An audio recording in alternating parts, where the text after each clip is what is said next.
What's going on, XRP holders? Listen, I've been in crypto for nearly 10 years, and in this video, I'm gonna break down for you the real business reasons why banks are slow to embrace retail crypto and what's happening secretly behind the scenes for Ripple and XRP, because there's been a lot of talk online about banks not wanting XRP, about banks choosing competitors, even with Swift, and many are now exploring Ripple's technology for institutional use, but there's a disconnect here worth exploring, and so we're going to discuss it in this video. We discovered some very powerful information about their institutional blockchain adoption, revealing a clear pattern that every crypto investor needs to understand. So what I'm going to share with you today will give you a clear picture of why there's such a disconnect between banks' public stance on crypto and their private blockchain initiatives. And this has brought up a lot of controversy about Ripple's private blockchain and a separate price from XRP that is not being shown on the public blockchain. Because here's what's actually happening. It's not about rejecting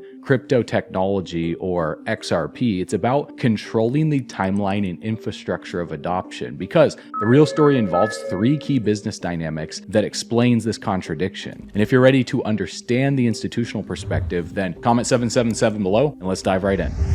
All right, bull runners, welcome back to the channel. So before we dive in, a quick reminder, none of what I say is financial advice. I'm not telling you to buy or sell any cryptocurrency, and I'm definitely not your financial advisor. What I'm sharing is market analysis based on public available data and documented business practices. And here's the first business dynamic you need to grasp. Legacy financial systems are insanely profitable because of their inefficiencies. So think about it from a business angle here. If you ran a company charging $45 for a service that takes 3 to 5 days, would you rush to swap it for tech that does the same job in seconds for pennies? Of course not. That would tank your revenue model overnight. And this isn't some conspiracy theory, it's straight up business economics. The Swift banking system, built in 1973, rakes in billions of dollars through inefficiencies that blockchain tech would wipe out. So when you send an international wire transfer, multiple players take a cut. Your banks, correspondent banks, and the receiving bank. And every delay, every intermediary, every verification step is someone's payday. And you compare that to XRP transactions settling in 3 to 4 seconds for fractions of a penny. Technologically, it's a no-brainer, but from a revenue standpoint, it's a threat to existing profit models. And take this documented example. JP Morgan processes over $10 trillion in payments daily. We're not talking about billions here, we're talking about trillions of dollars every single day in FX, which is foreign exchange. And that generates billions of dollars in transaction fees. And their blockchain efforts, like JPM coin, aim to harness the blockchain inefficiencies while keeping them as the main middleman. So this sets up a fascinating dynamic. Banks want the speed that blockchain can provide, the cost savings and tracking, but need to protect their revenue streams so they don't lose money. So they're building blockchain solutions that keep them in control rather than adopting cryptocurrencies that would cut them out entirely. So the question isn't whether blockchain works. Listen, banks own research and development investments, and they're dumping a lot of money and a lot of time into figuring out how blockchain can work for their businesses. And the question is how to roll it out efficiently without completely destroying their current revenue model. Now, the second business dynamic explains the contradiction between what banks say publicly and what they're doing privately. Because banks move on institutional timelines, not startup ones. When they evaluate new tech, they're thinking decades ahead. They're not just basing their strategy here on public opinion, because there's massive regulatory compliance, risk management, operational integration, and revenue protection. And reports from users and news articles in 2021 showed banks like Wells Fargo treating crypto transactions as high risk, demanding heavy documentation. And Bank of America even sometimes froze accounts for extra verification when they saw big deposits from a new asset class like the crypto industry coming from Coinbase or Crypto.com or whatever exchange you were using to off-ramp your crypto in the past. And JP Morgan Chase was upfront about their limits on crypto integration. And Jamie Dimon was a big hater on Bitcoin, saying he'd fire anyone that was dealing with Bitcoin, but yet they were investing in Bitcoin mining companies behind the scenes. But here's the kicker. While the bank's retail policies were strict, these same banks were quietly investing in blockchain infrastructure. Check this out. Wells Fargo has been exploring RippleNet for institutional transfers. Bank of America filed over 50 blockchain patents between 2017 and 2023. JP Morgan launched JPM coin for institutional clients back in 2019. And while some people might call it two-faced, it's actually phased implementation. Banks test new tech in controlled settings privately, like institutional transfers or trade finance, before opening it up to retail customers. And this happens across all financial services, especially new ones. New tech gets institutional adoption first, retail comes second. Credit cards, electronic transfers, online banking, all follow this institutional first path. And right now, banks are partnering with blockchain companies for specific use cases while keeping traditional services for retail customers. So this lets them get comfortable with the tech while preserving their revenue during the transition. And it's important that you know this, so keep watching, because you're going to have an aha moment by the end of this video, because the third business dynamic is regulatory compliance. And this is probably the most legit reason for banks' caution around retail crypto services, because if they move too quick, well, the SEC was attacking any company that was dealing with crypto, so they didn't want to put their feet in boiling water, so to speak, because banks operate under tight regulatory frameworks. Every retail product they offer has to meet strict rules for consumer protection, anti-money laundering, and financial stability. So that's common sense, but the retail mob thinks that they're not adopting blockchain technology. So here's a real-world example. Traditional bank transactions have clear processes for disputes, fraud protection, and regulatory reporting, whereas crypto transactions, they're often irreversible, pseudonymous, and span multiple jurisdictions. So there's not a lot of fraud prevention there. And from a bank's risk management view, offering retail crypto services means taking on liability for a new asset class with shaky regulatory ground. So until the rules are officially locked in for the crypto market, many banks play it safe. They limit exposure. And this is why companies like Fidelity have only been recommending a very small percentage for portfolio allocation into the crypto market. But that soon will change, because things are moving very, very fast. Recent regulatory developments are clearing the fog. The SEC's approach to crypto classification is getting sharper. Gary Gensler is out of office. Banking regulators have issued guidance on crypto custody and services. International coordination on crypto rules are improving. And as regulatory clarity grows, banks are getting more comfortable with retail crypto offerings. And big players like BlackRock and Fidelity are launching crypto products as the regulatory landscape stabilizes. And the timeline for broader retail adoption hinges on regulatory clarity, not tech readiness. The tech's been ready for years. It's been decades ahead of its time, but the regulation has been the slow grinding gear. So let's dive into what banks are actually doing with blockchain, because the evidence shows major institutional adoption alongside planned mainstream media caution. And this isn't guesswork. It's straight from the bank's annual reports, partnership announcements, and regulatory filings that we've been covering on this channel. So make sure you subscribe if you want to see more videos like this. Because if we look at JP Morgan's blockchain initiatives, they include JPM Coin for institutional transfers. That was launched back in 2019. There's also the Onyx platform for trade finance and repo transactions, partnerships with Consensus for blockchain infrastructure. Bank of America's blockchain patents cover everything from cryptocurrency exchange systems, blockchain-based payment processing, digital currency storage and security. And Wells Fargo's blockchain explorations include pilots similar to RippleNet for cross-border payments,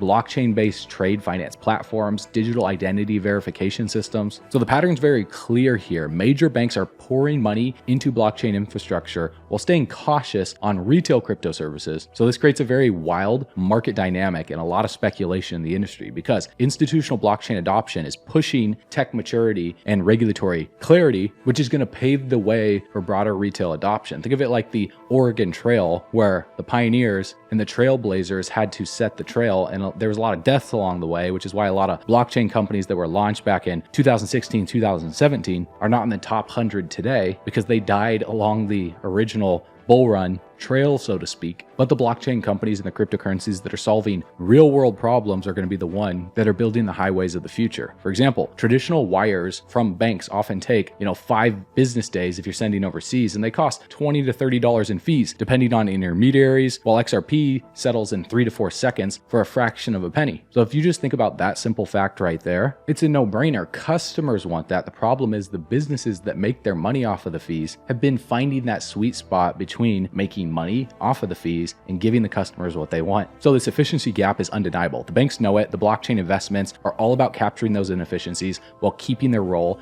in the financial system and not getting cut out. Because the big banks for decades, like Chase, Bank of America, Wells Fargo, they pretty much built their monopoly with the Federal Reserve to buy out smaller banks that would face crunches during financial crises. So what does this all mean for market positioning and competitive strategy for banks, and also for you, the crypto investor? Well, banks are playing a two-part game: build blockchain capabilities internally while controlling the pace of retail adoption. So this lets them leverage the tech while managing disruption to their current business models. And from an investment angle, this creates predictable patterns that we've spotted. For example, institutional adoption usually leads retail adoption by about 2 to 5 years across financial services. And we saw this with derivatives, electronic trading, digital banking. And right now, institutional blockchain adoption is speeding up while retail crypto services lag behind. So we're in the early to middle phase of this adoption curve. And for crypto investors all around the world, understanding these patterns can spotlight projects with long-term potential. Projects with institutional partnerships, regulatory compliance, and clear business use cases are more likely to weather regulatory storms and go mainstream. So XRP's institutional partnerships through RippleNet, regulatory process, and proven use cases for cross-border payments make it a strong player in this phase. But let's be real here, because a lot of people have been thinking this. Institutional adoption doesn't guarantee that retail investors win. And this has led a lot of people to believe that while banks are partnering with Ripple, they're going to leave XRP behind for other technology or for their own technology. And those are valid concerns there, because tech adoption and investment returns follow different paths here, and crypto markets are swayed by more than just institutional utility. They're swayed by a lot of speculation here. So here is the big takeaway. I want you to listen closely here. Banks are not fighting crypto. They're managing its integration into their systems while protecting their business models during the shift. And they're quietly accumulating certain cryptocurrencies behind the scenes through OTC deals, which is over the counter, to not affect the price on the open market. So what does this mean for you? And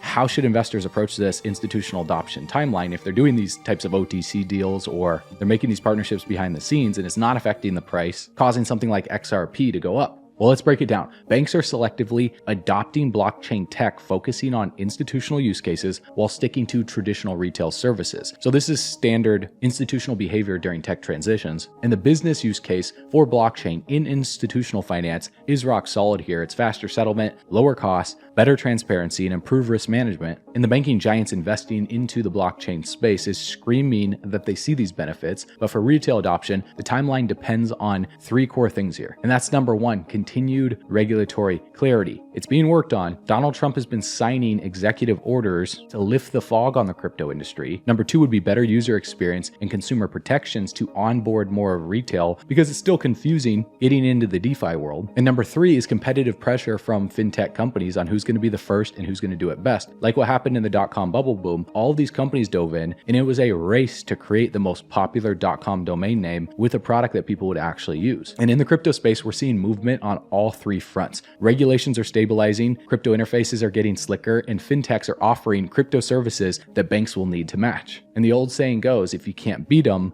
join them. And so these banks are realizing that they cannot beat the technology that these blockchain companies have been working on for the past decade. So they're forming strategic partnerships to integrate the blockchain tech into their banking infrastructure for the new digital era. And this is a Web3 era. And for an investment research perspective, tracking institutional adoption can clue you into long-term project winners. And these are projects with solid institutional use cases, regulatory compliance, and real-world problem solving will cause these projects to stick around long-term. So that's why I teamed up with the top blockchain analysts in the world to create altcoinpro.com, which is a platform that aims to give retail investors access to institutional level analysis similar to what large corporate companies invest millions of dollars into. And our team has spotted those projects that are being integrated, that are being used, and that have massive retail demand pre-market before they ever get known in the mainstream open market. And I'll share with you how you can get access to that in a little bit. But listen, banks will keep integrating blockchain at their own pace. They're in no rush, driven by business needs, not hype or FOMO here. And understanding these institutional timelines and motivations is going to help you make smarter long-term investment decisions, obviously. But if you look at the shift from traditional to blockchain-based finance, it's happening right in front of our eyes, but it's following institutional patterns, not uncontrolled mosh pit style at a concert patterns here. So spotting these patterns is going to help you position yourself for this massive transition here. And as always, this isn't financial advice. These videos are purely for educational purposes only. And crypto investments carry serious risk because of the volatility during this adoption phase, but When you understand institutional behavior and adoption patterns, that's the key as a crypto investor to really make a lot of money in this market long term. So if you want to dive deeper into institutional grade crypto research, then you can check out altcoinpro.com. I'll leave a link for that in the description below at the top of this video. If you're watching this on Twitter, it'll be above. I put together a 15-minute video for you explaining what we're doing to create the gold standard in blockchain education. And I pay my research team tens of thousands of dollars to research the crypto market 24/7 to spot the projects that are being adopted on a massive scale before the general public ever knows about them. And these projects are out there, but you got to do the digging. Now, obviously, you don't have all the time in the world to do that because you probably have a full-time job. You know, you're a productive member of society. You're not some meme coin degenerate here scrolling through Twitter 24/7. Maybe you are. I know some of you guys watching these videos have made millions of dollars already in the crypto market, and you're just looking for that next 10x, the next 50x, or the next 100x project to grow your portfolio even more. Or you're just brand new to the crypto market and you don't even know what cold storage is. You don't know what self-custody is. You haven't been hacked before for hundreds of thousands or millions of dollars yet. So I created Altcoin Pro to help all different walks of life and experience levels in the crypto space to prevent you from being scammed, to look out for different rug pulls, to know how to do token research, technical analysis, airdrop alerts, DeFi yield picks, you name it. Listen, if you want to learn how to put your crypto to work for you and earn passive income on the coins that are just sitting idle in your portfolios, then what I want you to do right now is click the link in the description below. Worst case scenario, you learn something new. Best case scenario, it completely transforms your portfolio for the better. So with that being said, don't forget to subscribe for more videos like this, and I will see you on the next one. As always, you know what to do.